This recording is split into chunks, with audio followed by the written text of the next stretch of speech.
Oremos. Señor, tú que te has dignado redimirnos y has querido hacernos hijos tuyos, míranos siempre con amor de Padre y haz que cuantos creemos en Cristo tu Hijo, alcancemos la libertad verdadera y la herencia eterna. Por nuestro Señor Jesucristo, que vive y reina contigo en la unidad del Espíritu Santo y es Dios por los siglos de los siglos. Amén. Vamos a sentarnos y a escuchar la palabra del Señor.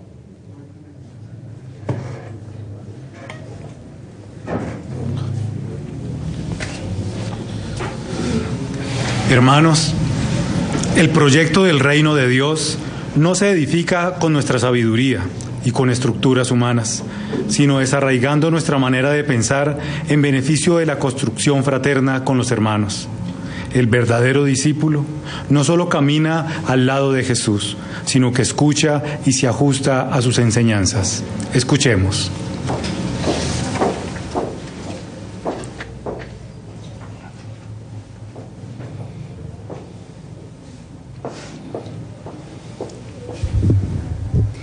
Lectura del libro de la sabiduría. ¿Qué hombre conoce el designio de Dios? ¿Quién comprende lo que Dios quiere? Los pensamientos de los mortales son mezquinos y nuestros razonamientos son falibles. Porque el cuerpo mortal es lastre del alma y la tienda terrestre abruma la mente que medita. Apenas conocemos las cosas terrenas y con trabajo encontramos lo que está a mano. Pues, ¿quién rastreará las cosas del cielo? ¿Quién conocerá tu designio y tú no le das sabiduría, enviando tu Santo Espíritu desde el cielo? Solo así fueron rectos los caminos de los terrestres. Los hombres aprendieron lo que te agrada y la sabiduría los salvó. Palabra de Dios. Te alabamos, Señor.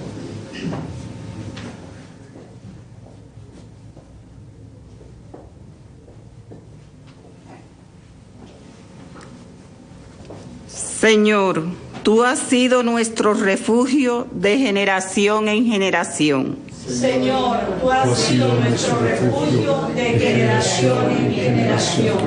Tú reduces el hombre a polvo, diciendo, retornad, hijos de Adán. 1000 años en tu presencia son un ayer que pasó, una vela nocturna.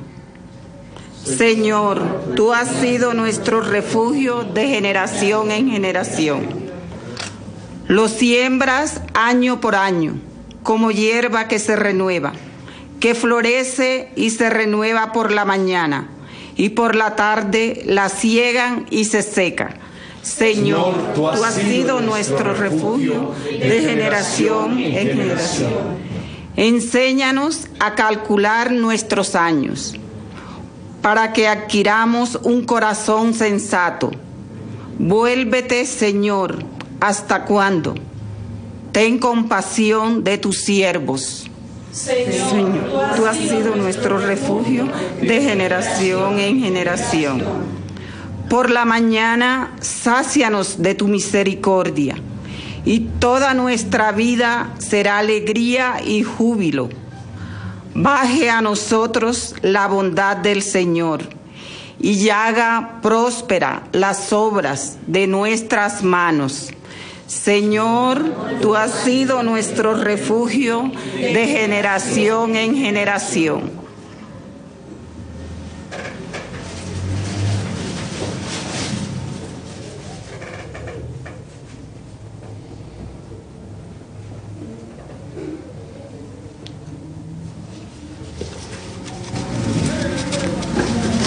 Lectura de la carta del apóstol San Pablo a Filemón.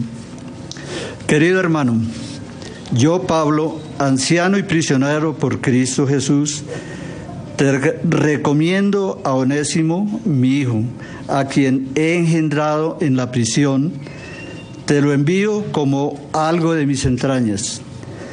Me hubiera gustado retenerlo junto a mí para que me sirviera en tu lugar, en esta prisión que sufro por el Evangelio, pero no he querido retenerlo, sino contar contigo.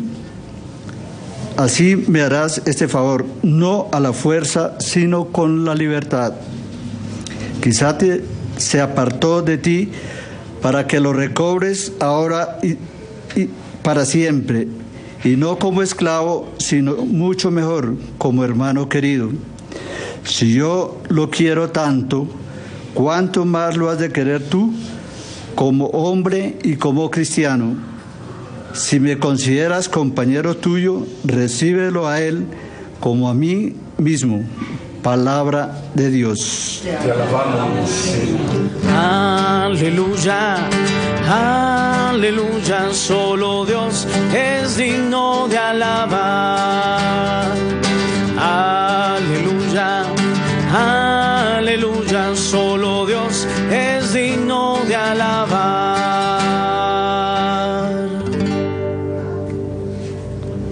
El Señor esté con vosotros.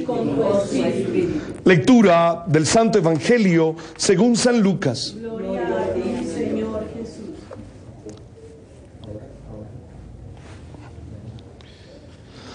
Mucha gente acompañaba a Jesús.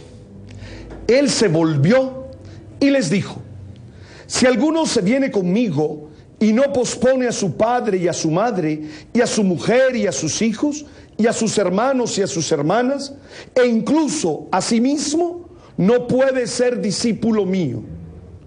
Quien no lleve su cruz detrás de mí, no puede ser discípulo mío. Así, quien de vosotros, si quiere construir una torre, no se sienta primero a calcular los gastos, a ver si puede terminarla. No sea que si echa los cimientos y no puede acabarla, se pongan a burlarse de él aquellos que lo miran diciendo: este hombre empezó a construir y no ha sido capaz de acabar. ¿O qué rey, si va a dar la batalla a otro rey, no se sienta primero a deliberar con 10,000 hombres para ver si podría salirle al paso del que le ataca con 20,000? Y si no, cuando el otro está todavía lejos, envíale legados para pedir condiciones de paz. Lo mismo vosotros. El que no renuncia a todos sus bienes no puede ser discípulo mío. Palabra del Señor. Gloria a ti, Señor Jesús. Pueden sentarse. Como siempre, la palabra de Dios se nos da a nosotros hermosa, grande y con toda la fuerza que necesitamos para poder vivir y para poder ser felices. La primera lectura nos hablaba de la sabiduría. Es la conclusión de la gran súplica que el rey Salomón hace por conseguir la sabiduría. Si tú te acuerdas, el capítulo 9 está ocupado totalmente por esa oración, por la oración que hace Salomón para conseguir la Eucaristía. Y lo hace bajo 3 ángulos esa oración.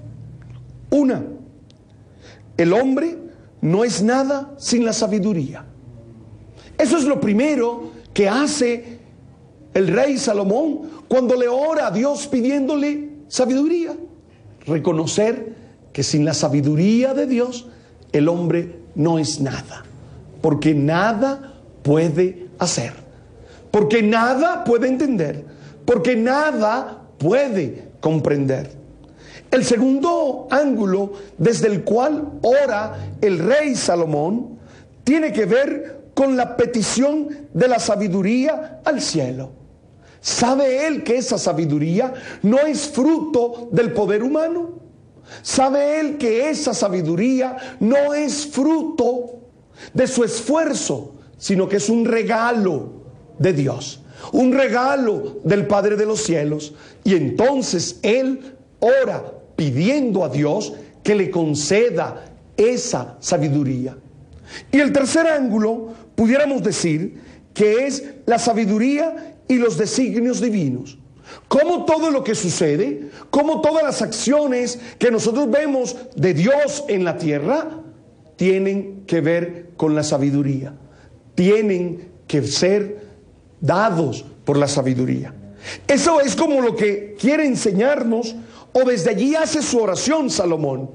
Uno, reconoce su pequeñez, su pobreza y su necesidad de la sabiduría de Dios. Dos, pide esa sabiduría, clama al Padre del cielo esa sabiduría. Y tres, entiende que lo que sucede en la vida, los designios de Dios, son ocasionados por la sabiduría de Dios. Pero en el texto que nosotros hoy miramos, que es la última parte de esa oración, que es la última parte de ese capítulo 9, porque nosotros leímos del versículo 13 al versículo 19, que ya es la última parte de esa oración. Lo que hace el rey Salomón, primero, es darse cuenta de lo pequeño que es el hombre. El hombre, sin la sabiduría, no puede conocer los designios de Dios. Por eso comienza diciendo en la lectura, ¿quién es el hombre que puede conocer los designios del Dios? Claro, por eso a veces nos extrañamos tanto de lo que sucede. Por eso a veces nos preguntamos tanto el para qué de las cosas. Y por eso a veces quedamos como atónitos y no entendemos lo que sucede. Yo no sé si a ustedes les pasa, pero a mí me pasa que recibo una noticia y uno dice, ¿cómo pasó eso? ¿Y por qué pasó eso? ¿Y para qué pasó eso? Teniendo uno claro que uno por sí mismo, por su capacidad, por su inteligencia, no va a poder entender y comprender. Es el Dios de la vida el que le ilumina, es el Dios de la vida el que le muestra, es el Dios de la vida el que le traza el camino. Ahora, mis hermanos, si el hombre quiere ser grande y quiere entender esos designios y quiere entender esas manifestaciones, entonces el hombre lo que tiene que hacer es vivir pidiendo el don de la sabiduría. Porque si Dios le concede ese don, entonces el hombre sí podrá ser capaz de conocer el por qué y el para qué suceden las cosas. Oiga, mis hermanos, nosotros tenemos un problema. Y es que nuestra historia es cortica. ¿Cuánto viviremos? ¿100 años? Vamos a decir que el que vive bastante vive 100 años, ¿sí? 80. Vamos a poner una expectativa de vida de 80. Oiga, vamos a poner una expectativa de vida de 80. ¿Qué es eso ante la eternidad? ¿Qué es eso ante la eternidad? ¿Nada? ¿Qué puede comprender uno que vive apenas 80 años de la historia toda y del designio de Dios? Por eso el hombre tiene que ser capaz de aceptar con serenidad su pequeñez. Es más, yo creo que uno de los problemas que nosotros tenemos en el siglo XXI es que nos creemos demasiado grandes. Oye, es que el hombre ha creído que es el centro del universo. Uno que vive 80 años, vive menos que los árboles. Conozco árboles que viven 200, 300, 400 años. Hay unas ceibas allá en la costa que han vivido lo que quieras. Conozco árboles en la sierra, en la Quinta San Pedro, Alejandrino, que son de hace 300 años. Oiga, la infinitud del universo, y el hombre se cree el centro del universo. Es que oiga, usted no es nada, y si usted quiere ser algo, tiene que reconocer su pequeñez y abrirse a la acción de Dios. Solo somos por la sabiduría de Dios. Oye, solo somos por la sabiduría de Dios. Y quisiera yo hoy que ustedes eso lo repitieran y lo tuvieran en la cabeza. No somos nada, solo somos por la sabiduría del Dios de la vida que nos ama, del Dios de la vida que no nos deja, del Dios de la vida que nos llena. Esa es la primera reflexión que se nos hizo ahora en la primera lectura. ¿Está clara? ¿Sí? El hombre es grande ¿por quién? Por la sabiduría de Dios. El hombre puede conocer todos los designios de Dios. Solo por la sabiduría de Dios puede hacerlo. Amén. Amén. Tomemos ahora la segunda lectura. La segunda lectura es una carta privada de Pablo a Filemón. Uno se pregunta, ¿cómo es palabra de Dios una carta privada? O sea, Pablo le mandó un mail a Filemón y Dios se expresa a través de ello. Y es palabra de Dios para nosotros. Yo quiero recordarles bien la carta para que no lo olvidemos. Es una carta pequeñita, tiene apenas un capítulo. Sí, es una carta de recomendación. Está dirigida a Filemón, y Filemón era el dueño, el señor de un esclavo que se llamaba Onésimo, que Pablo había conocido en la prisión y que se había convertido. Entonces ya Onésimo salía, ya cumplía su condena, y entonces Pablo le escribe una estela, le escribe una cartita al dueño de él, recomendando a este esclavo, a este hombre de Dios. ¿Qué es lo importante? Que Pablo lo ha bautizado.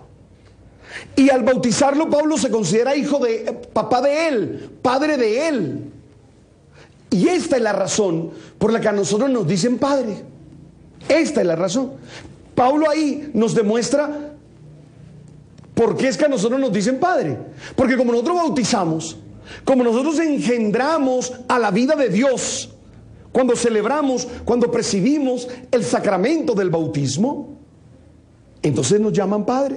Si tú te das cuenta, Pablo dice ahí que Onésimo es su hijo. Mira lo que dice: yo, Pablo, ya de anciano y además prisionero por la causa de Cristo Jesús, quiero pedirte algo en favor de Onésimo, mi hijo. ¿Por qué lo llama hijo? Porque lo bautizó, porque lo engendró a través del bautismo a la vida de Dios. Eso hay que tenerlo claro, porque a veces la gente, no, que no se le puede decir padre. Oiga, la razón por la que nos dicen padres es esta. Es esta. Porque nosotros, a través del agua del bautismo, como regalo de Dios, engendramos a la vida de Dios. Lo importante aquí es que Pablo ruega que este hombre sea recibido, no como esclavo, sino como hombre libre. Mire lo importante. Pablo le escribe a Filemón para que la relación con este hombre, que socialmente estaba bien, porque ellos creían en la esclavitud y socialmente estaba bien, ahora se ha recibido como un hombre libre. De alguna manera, aquí hay una lección. Para los cristianos no hay esclavos. Para los cristianos no hay esclavos. Para los cristianos nadie puede estar sometido a nadie. Para los cristianos se hace necesario que nosotros nos entendamos como hombres libres, hermanos unos del otro. Pero hay un elemento que me llama más la atención. Pablo dice: Onésimo me ha servido mucho y espero que así como me ha servido a mí, te sirva a ti. Oiga, mis hermanos, no solo somos hombres libres, no solo somos hombres que nos relacionamos en el amor de Dios, sino que también nos servimos los unos a los otros. Es decir, nos ayudamos los unos a los otros. Y por eso Pablo le dice: ahora Onésimo te va a servir más, porque ya no te va a servir por ser esclavo tuyo, ahora te va a servir por ser un creyente. Y él sabe que si es un creyente, todos los creyentes tienen que servir.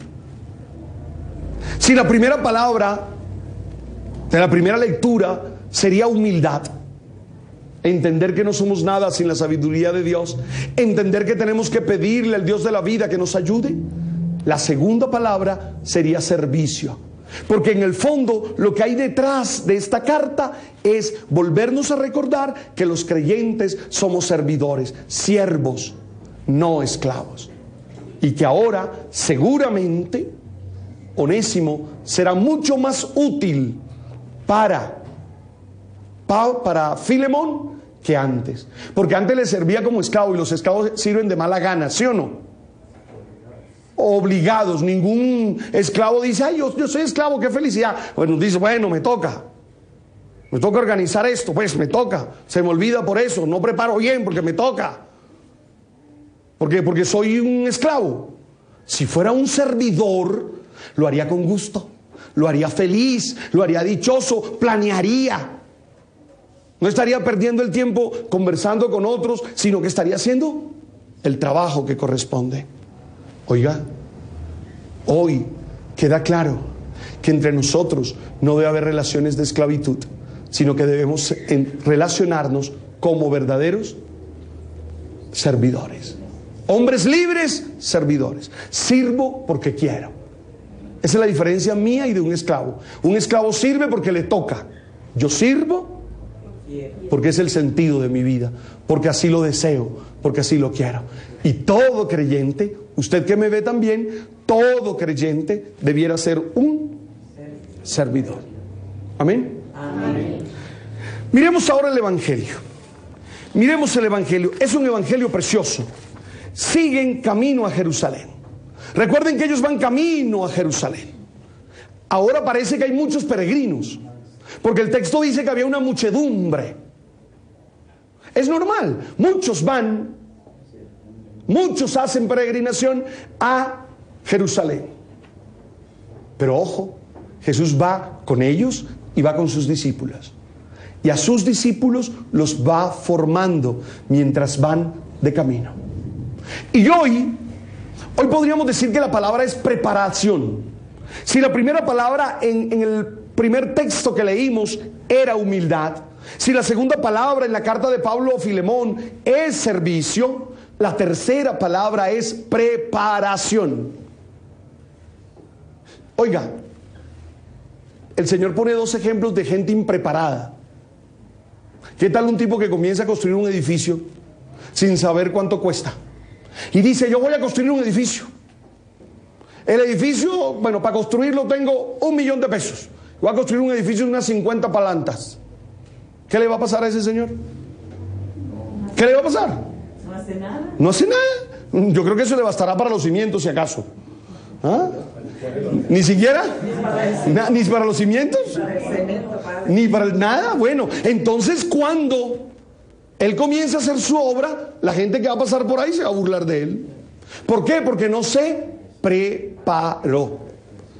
En este caso no hizo presupuesto. La palabra es preparación. ¿O qué tal un hombre que tenga 10.000 hombres para la guerra y lo ataca uno que tiene 30.000 hombres? Lo primero que hace es medir, esos manes con qué armas vienen. Uy, traen muchas armas, vienen cuerpo a cuerpo. Cuerpo a cuerpo nos ganan 2-1, es la proporción, o 3-1 es la proporción. ¿Qué hay que hacer en un caso de esos? O llamar al Chapulín Colorado, es posible, llaman al Chapulín. ¿Y ahora quién? ¿Ah? O mandar unos legados con una bandera blanca diciendo, nos rendimos. Es decir, hay que estar preparados. Y yo creo que lo que le pasa a los creyentes hoy es que no están preparados para ser creyentes, para ser discípulos. Lo que le pasa a los hombres y mujeres de hoy que quieren ir tras Jesús es que no están preparados para ser discípulos. El discipulado tiene condiciones. Y si queremos ser discípulos, tenemos que vivir esas condiciones.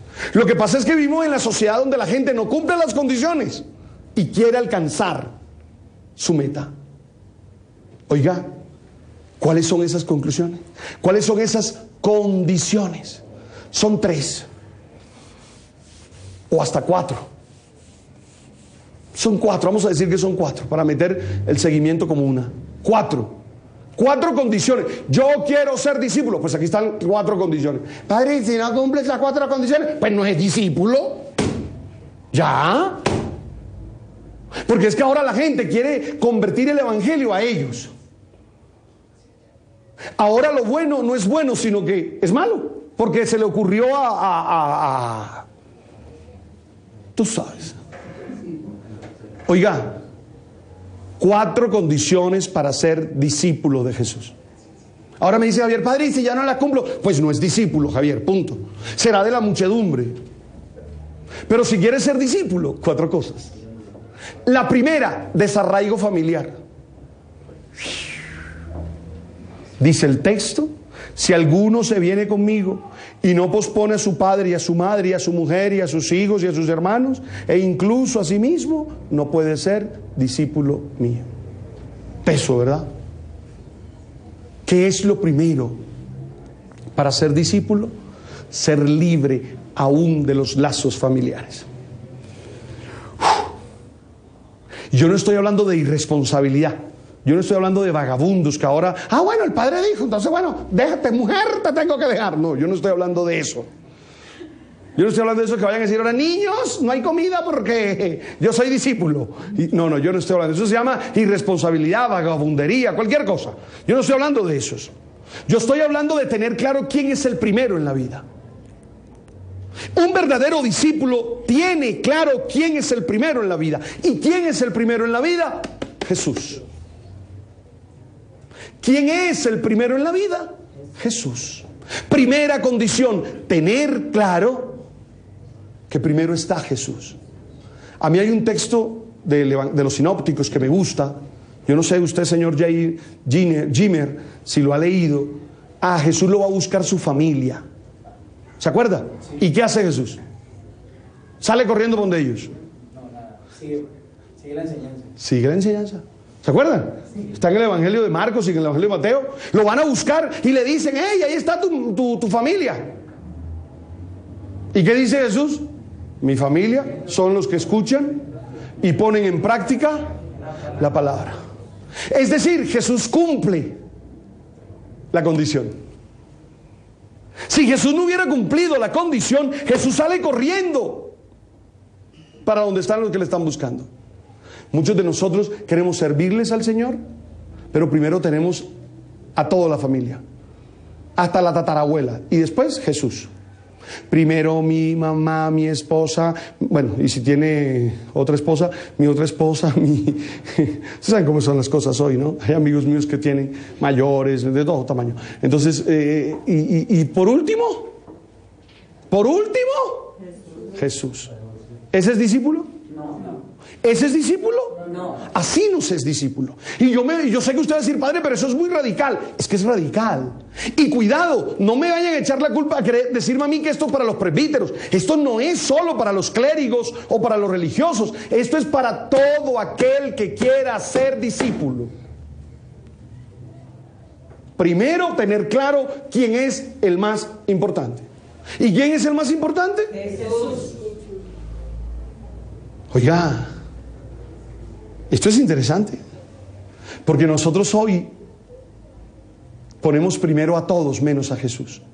Pero dice otra condición, segunda condición, aprieta todavía más la tuerca, le mete más rosca a la tuerca. Segunda condición, tiene que negarse a sí mismo. Es decir, Jesús tiene que estar primero aún que nosotros mismos. Y eso cuesta mucho, porque negarse a sí mismo es asumir nuestra condición humana. Negarse a sí mismo es asumir que no somos ángeles. Negarse a sí mismo es asumir que somos discípulos.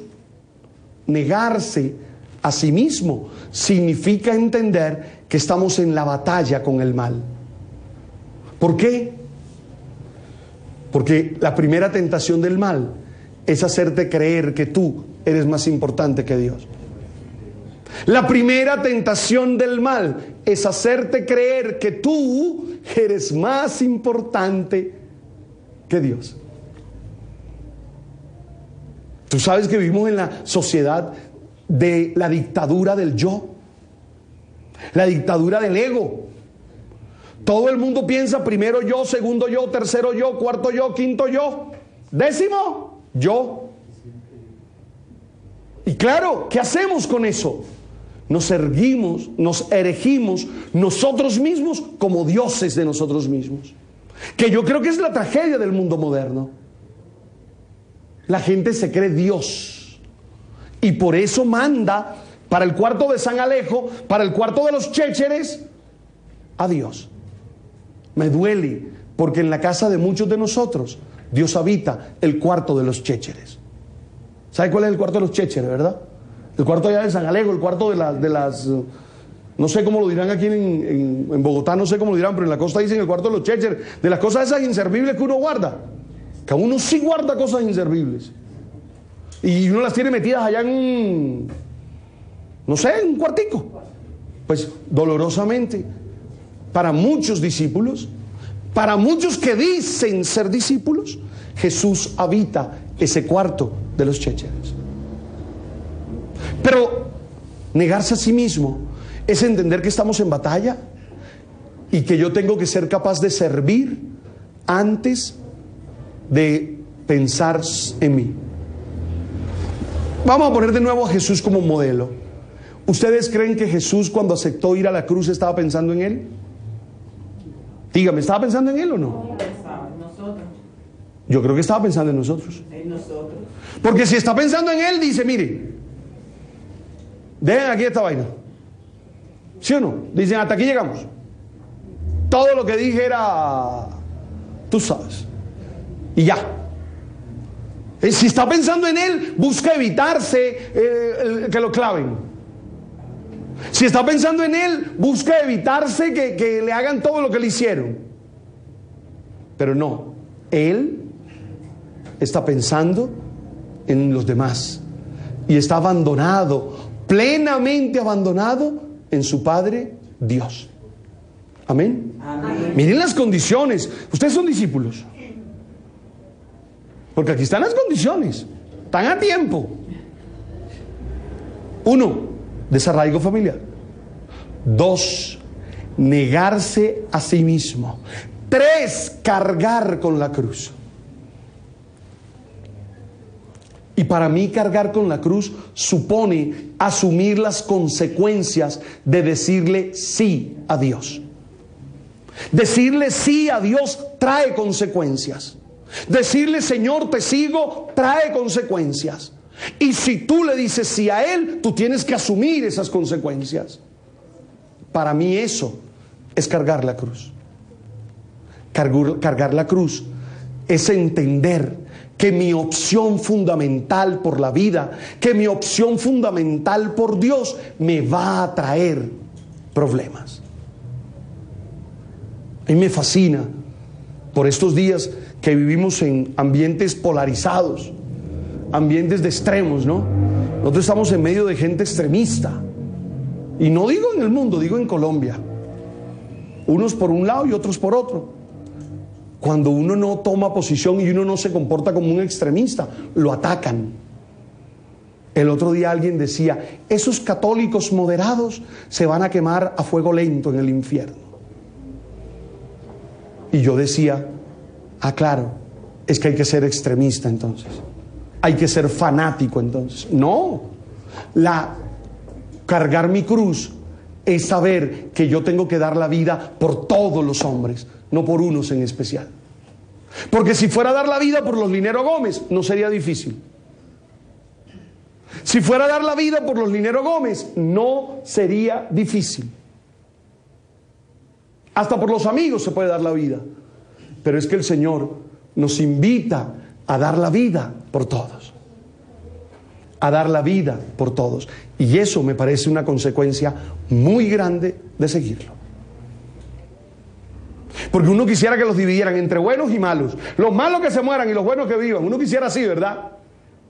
Hay algunos que suponen que es así. Todos los malos se mueren y todos los buenos vivimos. Porque además ellos siempre están en el lado de los buenos. No. No. Hay que dar la vida por unos y por otros. ¿O acaso Jesús solo dio la vida por unos? Jesús dijo, bueno, doy la vida por... ¿Y por quién la iba a dar? ¿Por Pedro? Si Pedro lo negó 3 veces. ¿Por Judas? Lo vendió por 30 monedas. Por Iván se le olvidan las cosas. ¿Por quién iba a dar la vida? ¿Por quién iba a dar la vida? Por todos, por todos. Y yo quisiera que hoy nosotros comprendiéramos eso. Una condición es estar dispuesto a asumir las consecuencias de nuestra opción. Y cuarta condición, seguirlo a Él. El texto dice, y me sigues a mí. Síganme. Yo no sigo a San Mario, yo no sigo a San Jimer, yo no sigo a San Javier, yo sigo al Señor Jesús. Yo no sigo al pastor Juan o al pastor Ruperto, yo sigo al Señor. Yo no sigo al padre Linero, yo no sigo al padre Monsalvo, yo no sigo al padre Ahumada, yo sigo al Jesús de Nazaret, el Señor. Él es el centro de mi vida. Por eso es lo más importante de mi vida. Por eso es lo trascendental de mi vida. Porque yo lo quiero seguir a Él. Yo quiero ir tras de Él, no tras de nadie más. Señores, ustedes quieren ser discípulos, ahí hay 4 condiciones. Padre, yo no, a mí me parece muy pesada. Pues métase a otra cosa, no a discípulo de Jesús. Porque si quieres ser discípulo de Jesús, hay ahí 4 condiciones. No son negociables. Padre, ¿y si yo le saco el cuerpo a la cruz? No es negociable. ¿Te imaginas a Jesús bajándose de la cruz? Padre, ¿y si yo nada más entrego la vida por los que me caen bien? No eres de Jesús, no es discípulo. El discípulo vive estas 4 condiciones. La primera condición, desarraigo. Vive en libertad.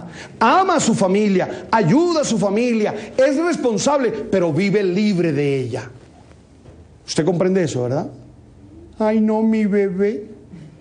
¿Y su bebé cuántos años tiene? 50. No, señora, ya tengo la impresión que ya podría él solo, tú sabes. No, es que, ay, ese es mi bebé. Señora, ya es hora que se desarraigue. Compréndame, desarraigo. Segundo, negarse a sí mismo. Padre, que eso va contra la naturaleza. Es la condición. Padre, que lo primero estoy yo. Tranquilo. Afortunadamente todo esto es una invitación. Es decir, ¿y las invitaciones son obligación? ¿Las invitaciones se aceptan o no? Y nadie te obliga. No, yo no quiero ser así. Pues de malas, tranquilo. No hay lío. Nadie lo ha forzado. Por eso es que tenemos que tener cuidado. A los niños pequeños los obligamos a ir a misa, pero ya a la gente grande no. Porque esto es de opción. A los niños pequeños sí. A los niños pequeños sí. Van porque van. Que están aprendiendo cosas. Así como los obligo a bañarse o no. ¿Tú te imaginas donde uno no lo obligaran a bañarse? A mí no me gustaba bañarme. ¿Tú te imaginas donde mi mamá hubiera dicho que él sea libre, que él se baña cuando quiera? Uf, no me hubiera bañado todavía. ¿Ah? No, eso es, eso a los niños pequeños sí. O ¿qué tal un niño pequeño? Ya solo tomo gaseosa, nada más. Soda. Sopa no me gusta. La verdura no me gusta. Los carbohidratos no me gusta. La proteína no me gusta. Solo voy a comer dulce. ¿Lo podríamos dejar? Se nos sale enclenque. Se nos muere. Entonces, mis hermanos, negarse a sí mismo. Tercero, cargar la cruz. ¿Y cargar la cruz qué es? Es asumir las consecuencias de ser discípulo. Jimer, por ejemplo, dijo que sí y se metió a ser seminarista. Ya como 15 años en el seminario. No, 15 tampoco. Yo que soy exagerado, 14, 8 meses. ¿Ah? Entonces, él tiene unas consecuencias que asumir. Seguir a Jesús es que él asuma las consecuencias de eso. Ay, padre, pero es que a mí me gustan las muchachas y yo quiero andar tras de ella y quiero cantarles serenatas. Pues nadie le dijo que se metiera aquí. ¿Alguien le dijo que se metiera aquí? No, el de sapo que se metió. Él que dijo, no, yo soy de Dios, yo... Ah, eso sí, ahora que está metido, carga con su cruz. ¿Y qué es la cruz? Es toda esa tensión, todo ese dolor que le causa a uno querer hacer algo y por opción no hacerlo. Y cuarto, seguirlo a Él. ¿O seguir a quién? A Jimmy. Todos somos seguidores de Jimmy. Somos seguidores de Javier. Usted cree que yo estoy loco, pero esta es la discusión que hay en 1 Corintios. La comunidad de Corintios, unos dicen yo soy de Pablo, otros dicen yo soy de Apolo. Y a mí me da risa porque Pablo dice, si lo que hice yo fue sembrar y lo que hizo él fue regar, pero todos, él y yo, somos de Cristo. Entonces cuidado, seguir a Jesús. Seguir a Jesús. Entonces insisto en eso para que nos quede bien claro y para que no lo olvidemos. Son condiciones. Y los dos ejemplos de abajo explican que uno puede hacer el ridículo si uno no se prepara asumiendo las condiciones. ¿Cuánta gente firma contratos sin leer la letra menuda? Y después, dígame, ¿no? Se me dañó, lo vengo a cambiar. Mire, aquí en la letra menuda decía que 2 horas después de ser vendido ya no se cambiaba, que la garantía era de 2 horas. Ay, pero es que 2 horas me tardé yo en llegar a mi casa. ¿Quién lo mandó a no leer las condiciones? ¿Cuántos nos metemos en problemas por eso? Yo mismo muchas veces me he metido en problemas por no tener claras las condiciones. Aquí te invitan, pero hay condiciones. Bueno, todas las invitaciones son así. A uno le llega una tarjeta de invitación y dice en vestido de paño. En la costa dicen en guayabera. O lluvia. Lo único que no dicen es si los sobres vacíos o llenos, no dicen. Yo el otro día dijeron lluvia de sobre y había como 3 sobres vacíos y no me los aceptaron. Pero es que ahí decía apenas lluvia de sobres. Lluvia de yuca, de ñame, de lo que sea. Porque la gente ahora se fiesta con todo. Pero lo importante es que quede claro que hay condiciones. ¿Amén? Amén. ¿Soy claro? Las 3 afirmaciones fueron claras. La primera es humildad ante la sabiduría de Dios. La segunda es servicio. Que Filemón gane a Onésimo como su servidor, no por ser esclavo, sino porque Onésimo es cristiano. Y 3, preparación. Antes de subirse, pregunte las condiciones. ¿No le ha pasado? Yo recuerdo una vez que llegamos a una playa y a mi papá le fascinan las ostras. Pero en Santa Marta, las ostras son baratísimas. Pero baratísimas. Mi papá está acostumbrado a comer, no sé, con 1,000 pesos le dan 20 hostias, qué sé yo, 20 ostras. ¿Ok? Entonces, claro, cuando él trabajó y vio que eran hostias, a él le gusta tanto, comenzó a comer. Cuando fue a pagar 100,000 pesos, ¿ah? ¿Y qué tenía que hacer ya? ¿Qué tenía que hacer?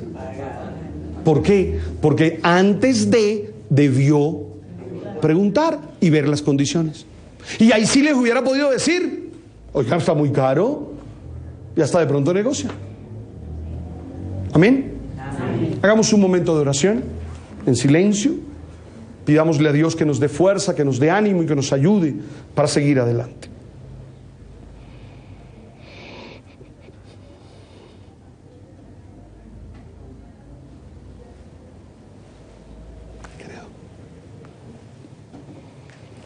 Vamos a ponernos de pie y vamos a confesar nuestra fe. Vamos a confesar nuestra fe. Vamos a orar. Vamos a decir en quién creemos. Creo en un solo Dios, Padre Todopoderoso, Creador del cielo y de la tierra, de todo lo visible y lo invisible. Creo en un solo Señor Jesucristo, Hijo único de Dios, nacido del Padre ante todos los siglos, Dios de Dios, luz de luz, Dios verdadero de Dios verdadero, engendrado, no creado, de la misma naturaleza del Padre, por quien todo fue hecho, que por nosotros los hombres y por nuestra salvación bajó del cielo, y por obra del Espíritu Santo se encarnó de María la Virgen y se hizo hombre, y por nuestra causa fue crucificado en tiempos de Poncio Pilato, padeció y fue sepultado, y resucitó al tercer día según las Escrituras, y subió al cielo, y está sentado a la derecha de Dios Padre, y de nuevo vendrá con gloria para juzgar a vivos y muertos.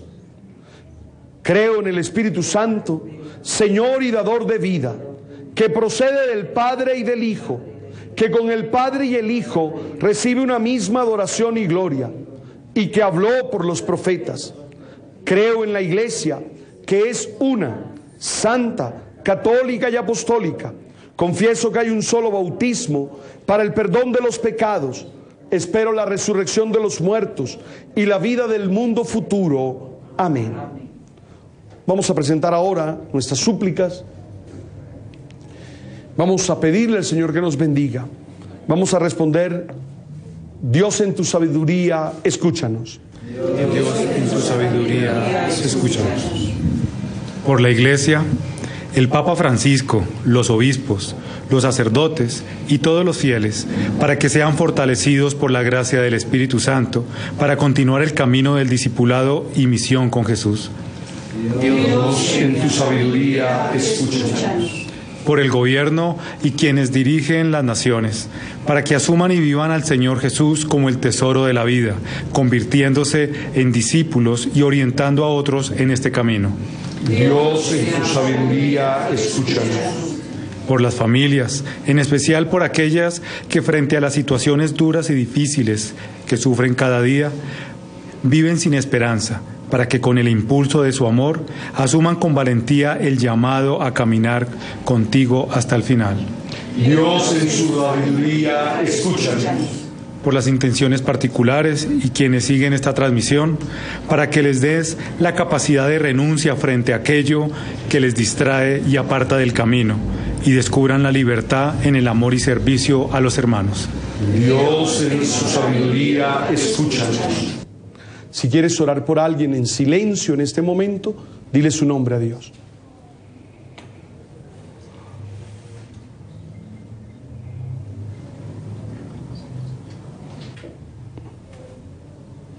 Gracias, Señor, por escuchar nuestras súplicas y por contestarnos haciéndolas realidad.